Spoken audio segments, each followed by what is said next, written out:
All right, and the purple person in the gray suit, who is he? He's the U.S. Executive of the United States. All right, so you're the U.S. executive with which part of the United States? I mean,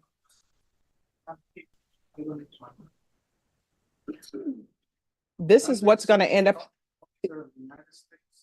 All right, and what division? All right, do you have documentation for that? Oh, what is your name? Spell that, first name? In the meantime, he is now back behind bars for violating bond. Recklessly, cause recklessly. How do you plead? Guilty, not guilty, or no contest? No contest. The state reduced it to an assault, bodily injury, reckless. That's a problem. And I will. All right, so this is up for trial. So Judge, today, defense asked in regards to whether or not. At first, everything feels like routine case management: interpreters, schedules, employment, hardships, GPS conditions. The courtroom is moving at its normal rhythm. Yet beneath this administrative.com, you sense the fragility of the process, defendants balancing family and work, judges juggling logistics, everyone waiting for their turn in a system that rarely pauses. It's the calm before a storm, because what comes next will completely shatter that sense of order. Applied for any documentation related to that. This is the first state is being made aware. As far as I'm aware, I don't know of any documents, but I have to ask them if this is being sent over. Oh, it's easy to figure out if somebody's applied for U visa, so that'll be able to be, we'll take that up at 11:30. Okay, so All right. come back at 11:30 for that. Yes. All And we'll right, see if we then. have an interpreter available for the trial if your case is going. Okay, and All right. is that when I'm gonna find out where I am in the lineup? Yeah. All right, I'll see you at 11:30. The person in the red jacket, can you come forward, please? She says she doesn't understand English. All right, if she's underage, she should be in school. And my understanding is, for those who have children, are there any districts that are not currently in school? Nobody has children? We're all in school. Judson is back? All right, so she needs to be removed from the courtroom. I don't have underage people in the courtroom. All right, and the purple person in the gray suit, who is he? He's the U.S. Executive of the United States. All right, so you're the U.S. executive with which part of the United States? I mean,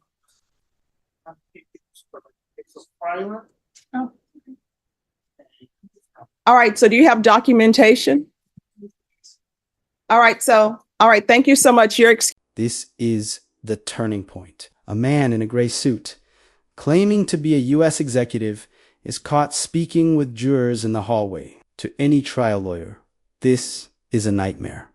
Jury tampering, credibility destroyed, and the entire panel potentially poisoned. The judge reacts firmly, removing him from the courthouse and barring his return. What began as routine suddenly morphs into a scene of legal theater, where the sanctity of the jury system is under direct assault. His clumsy evasions, even stumbling over his own name, underline the danger. Someone exploiting legal spaces without accountability.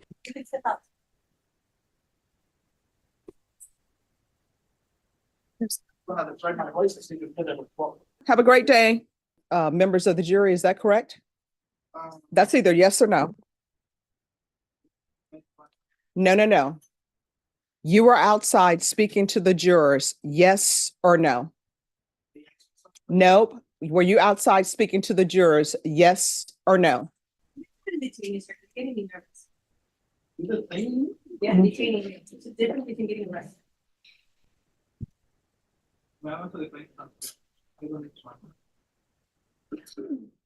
This is what's going to end up.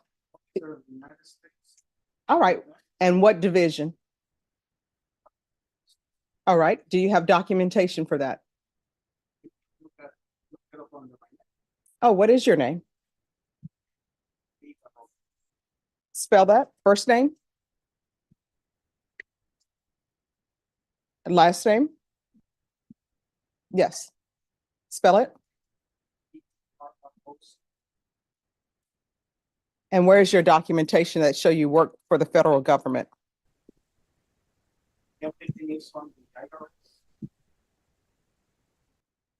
All right, so you are not allowed to be in this courthouse anymore. You do not have any business here. If you are not a witness, you are not allowed in this courtroom. Do you understand? And you're not allowed in this courthouse. You know that you are not supposed to be speaking with the jurors in the hallway. You were. Those jurors were not asking you any questions. You took it upon yourself to tamper with the jury that is coming up here for jury selection. You are not allowed in this courthouse anymore. Do you understand? No, do you understand? So do not come back into the courthouse. That means this courthouse, that means the courthouse next door, that is the historical courthouse. Do you understand? All right. All right. If you can see that he's escorted off the premises.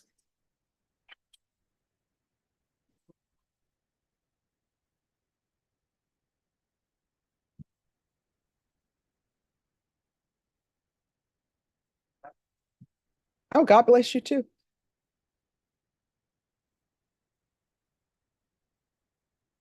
Personally, I don't feel comfortable with using this jury as the jury pool because I don't know what was said. My understanding is that he is involved in a case here, not as a witness, not as a party whatsoever, but just as maybe a friend of a friend of a friend of a cousin. All right. All right. And the other issue, you were not present, but you were number one for jury trial. However, the person who was here in the gray suit who said that he was with the US government, he was, Mr. Man. yeah, he was speaking to the jurors in the hallway. So I don't feel comfortable with using the jury panel that we have. And Judge, I'm not quite sure how to handle him. I did talk to Daniel about him, and I did make a call before the holidays to the jail. He has been filing all sorts of stuff in this case. I don't know what his relationship is with his family. I don't talk to them. I've never spoken to him. He has communicated with me threats that he's going to sue me in federal court and all kinds of stuff like that. But the thing that troubles me the most, and I called the jail to let them know, is that he evidently had an attorney visit on the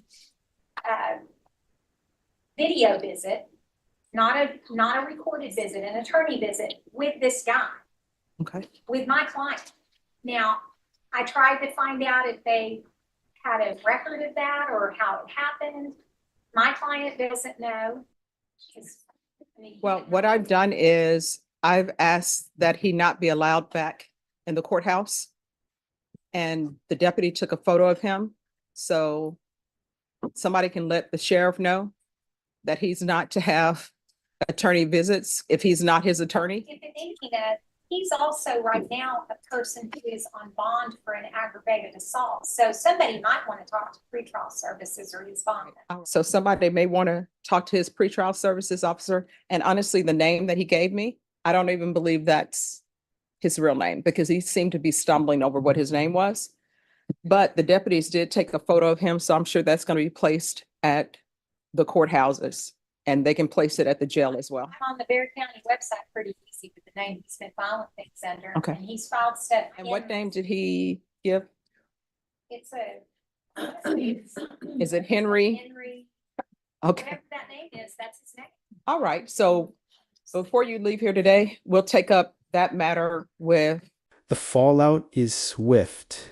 The imposter is identified as Henry Baraco, already on bond for aggravated assault with a deadly weapon. He had not only tampered with a jury, but also managed to impersonate an attorney to gain access to inmates through video visits. The court responds decisively. His bond is revoked, reset at $500,000. A no-contact order is issued with Judge Boyd and jail defendants, and a psychiatric evaluation is ordered. What began as a simple scheduling day ends with a stark reminder the justice system may bend under pressure. but it cannot allow itself to be mocked from within. Aggravated assault with a deadly weapon is behind bars again, this time accused of violating bond by saying he was an attorney and a government employee. Henry Berrocal was recently thrown out of the Justice Center after tampering with a jury pool. Eric Hernandez takes a look at this bizarre case. You were outside speaking to the jurors, yes or no? You took it upon yourself to tamper with the jury. Henry Berrocal didn't say much after being questioned by Judge Stephanie Boyd a little over a week ago. Berrocal was allegedly talking to potential jurors in a courthouse hallway about a kidnapping case that was expected to go to trial. He told the court he was a federal employee but couldn't provide any proof. Judge Boyd had to reset the case and had Berrocal removed from the Justice Center. It was later revealed that Berrocal was out on bond for aggravated assault with a deadly weapon. The most troubling issue about this case was that Berrocal was allegedly able to impersonate an attorney and enter the Bexar County Jail on multiple occasions to speak with his clients. We asked the Bexar County Sheriff's Office how he was able to get through. In an email, the sheriff's office says no records exist of him scheduling in-person visits, but when he was not incarcerated, he did have video visitations with inmates. A spokeswoman says, quote, "We are in the process of looking into video visitations scheduled completed during the time he was not incarcerated. If Mr. Berrocal made the video visitations under the guise of him being an attorney, we will share those findings with you."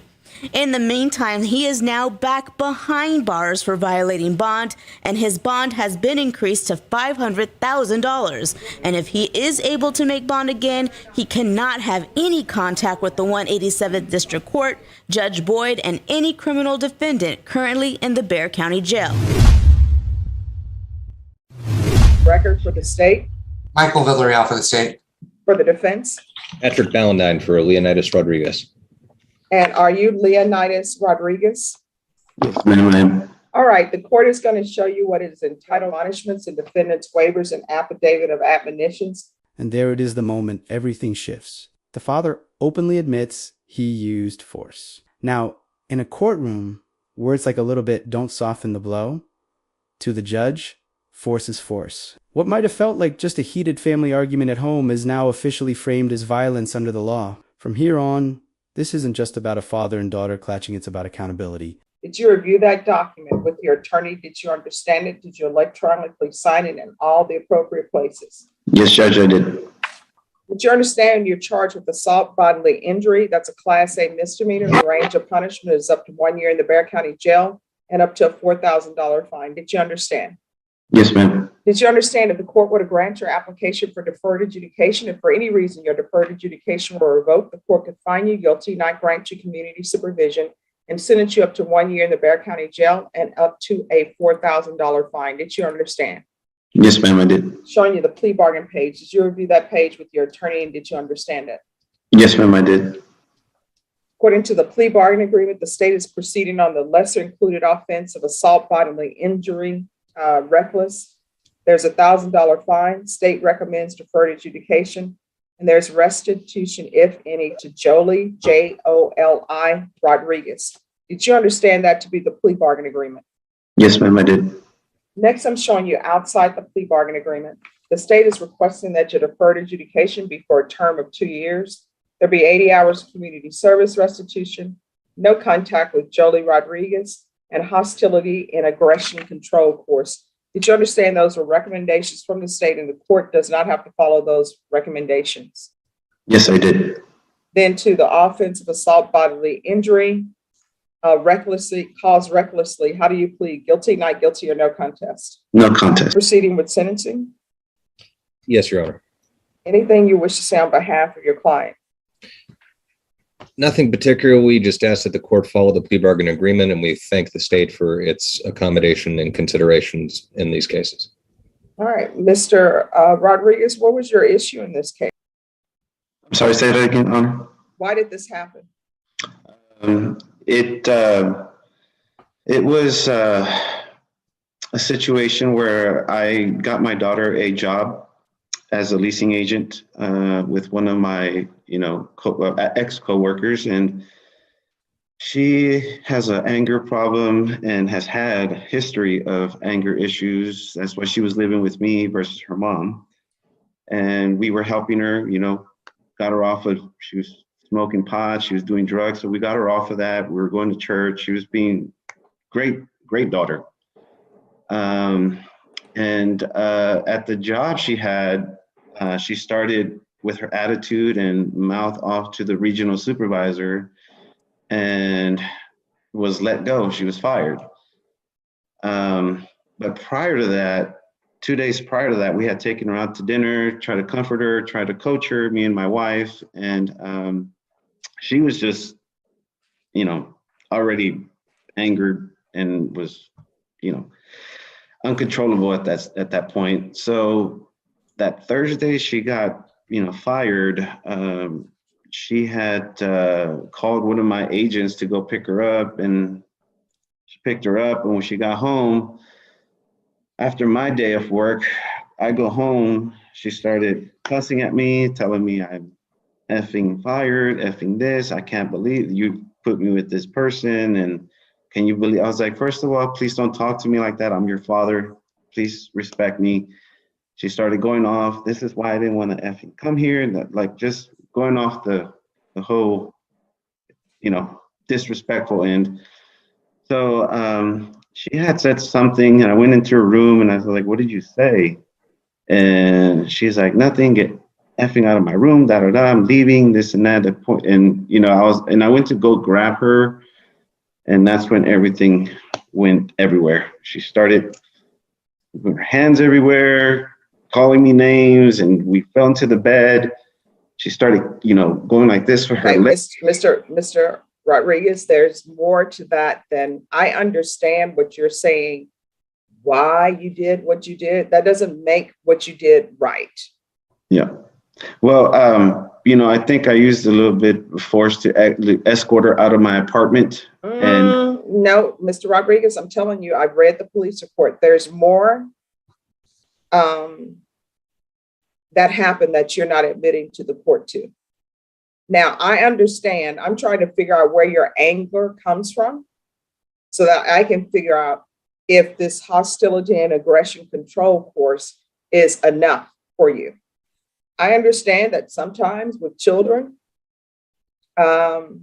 we expect certain things from them and they don't do it. Maybe they disrespect us, and maybe they disrespect us in our own household, but you don't turn to violence. The judge isn't buying the watered-down version of events. She's read the police report. She knows there's more to the story than what's being said in court. And then comes the key point. No matter the anger, no matter the disrespect, violence is never the solution.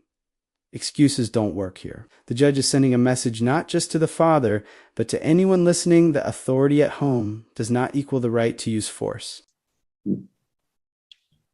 Now, all of this could have been avoided, and you know what you could have done, because I'm seeing in here that your daughter is an adult.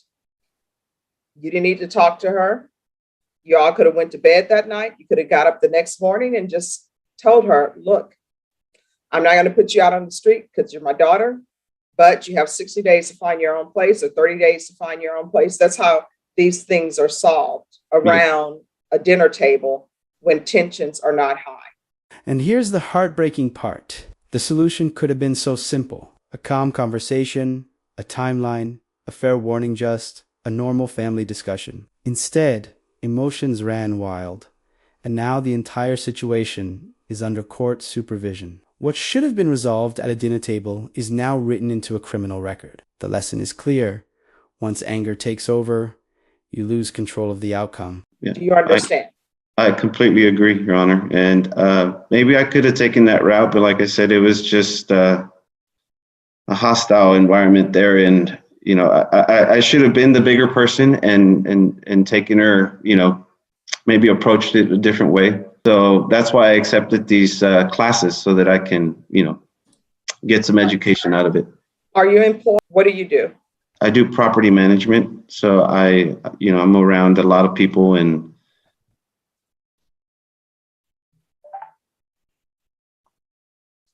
All right, if you're drug tested today, what are the results going to be? Live with you? my wife. All right, do you have any other children? No other children. All right, this is what the court is going to do. 2 years deferred adjudication, $1,000 fine probated, restitution to Jolie Rodriguez, if any, 80 hours community service restitution. 40 of those hours will be waived if you provide proof of the COVID vaccination. Court is not requiring anyone to take the COVID vaccination, but if you do, and that includes the booster shot, 40 of your hours will be deducted. The hostility and aggression control course, proof of employment within 15 days, no harmful or injurious contact, no employment as a home healthcare provider or with minors. Regular UAs, or either you can do the patch. It requires less time constraints because you just put it on, you go about your business, you have a specific time that you have to return it. It's going to be regular Zoom reporting. If for some reason you can't report by Zoom, then you'll need to report in person. No contact with Jolie Rodriguez. Mr. Rodriguez, what that means is you can't call her, you can't text her, none of that. If something ends up changing in your relationship, which I hope it does, because children should hopefully be able to be with their parents, and parents should hopefully be upstanding with their children. If something changes and maybe she wants to reach out to you and your attorney thinks that's in your best interest, then you can always come back and ask for that to be lifted. But for now, there's to be no contact. So you can't contact her through third parties. You can't contact her through her mother, none of that. You understand? Or we can go off the record, Mr. Rodriguez, there are always better ways other than violence to handle a situation. And when you see that your temper is getting out of control, you need to just walk away. And guess what? That same problem that you had on Wednesday, until you address it, it'll still be there. So this could have been addressed the next day or the day after that around dinner. And you could have easily said, look, I feel as though you're disrespecting me in my home that I paid for. I'm allowing you to live here. I'm giving you a certain amount of time to find your own place. You're here for the compliance hearing. Sometimes I give compliance hearings so I can get people's attention.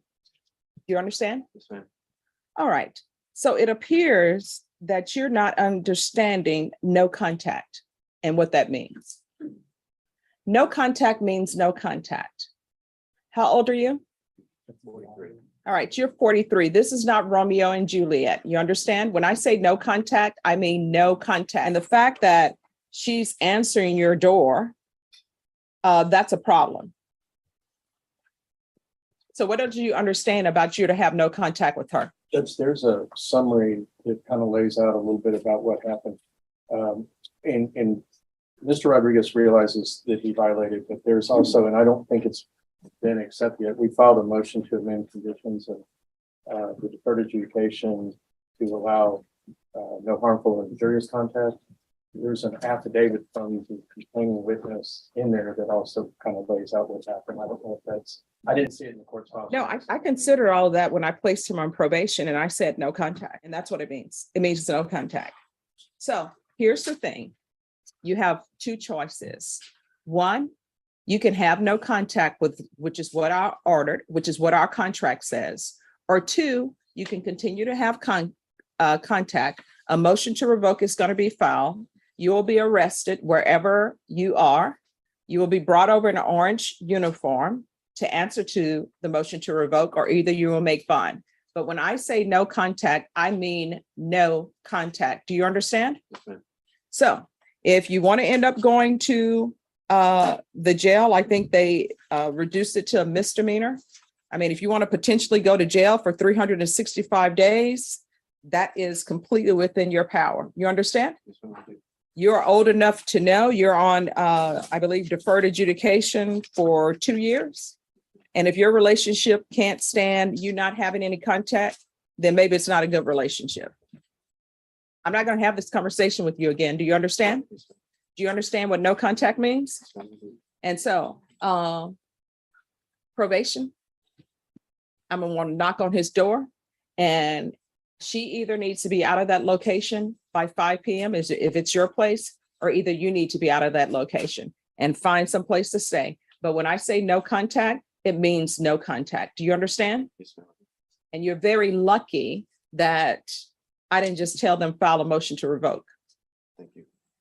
All right, is there anything else? Yes, Your Honor. Yes. Can we get a setting for a motion to amend the conditions? Because I think if the court knew some of the background, might kind of understand a little bit. And she's currently not residing at the house, so there is presently no contact. But it's she's in a position where she has nowhere to live. She's basically living on the streets. That's why she went to his house and initiated contact. He realizes he shouldn't have done it differently, but I think the parties would request an opportunity for the court to hear the rest of the story and potentially change. And see, that's part of the problem. Part of the problem that we have is sometimes people are with people for financial reasons. Sometimes they're with them for fear. Sometimes they're with them because they love them. Like, I already considered all of that. And the reason why I didn't tell probation to go ahead and file a motion to revoke is because she's knocking on your door. So let me ask you this. How old is she? 21. All right, 21, and you're in your 40s? All right. Why does she not have any family with her? It's his biological daughter. All right. So here's the thing. What about her mom? Mother kicked her out. All right. And then the question becomes why? You understand? Yes, ma'am. So if you want to financially support her and set her up in a apartment, then you're more than welcome to do that. But she is not allowed to stay with you. And no contact means no contact. I mean, that's where we are. I'm sorry, but you were charged with choking her. The state reduced it to an assault bodily injury, reckless. That's a problem. And I will. The verdict is in no jail time today, but freedom comes with conditions. 2 years of probation, $1,000 fine, mandatory classes, and the hardest part of all, zero contact with his own daughter. Was it fair? Some will say yes. He avoided prison. Others will say no. The punishment drives a deeper wedge into an already broken family. Either way, the message is powerful. If you can't control your emotions, the court will control your life. What started as a family fight ended as a legal sentence. Tell you what I know about parenting, even though I don't have any children, but I'm an expert on the subject, is that you can't have a child who goes to their mom, and then when mom wants to set down rules, they leave and they go to the other parent, and then you want to set down rules, and then they leave you and go to another parent.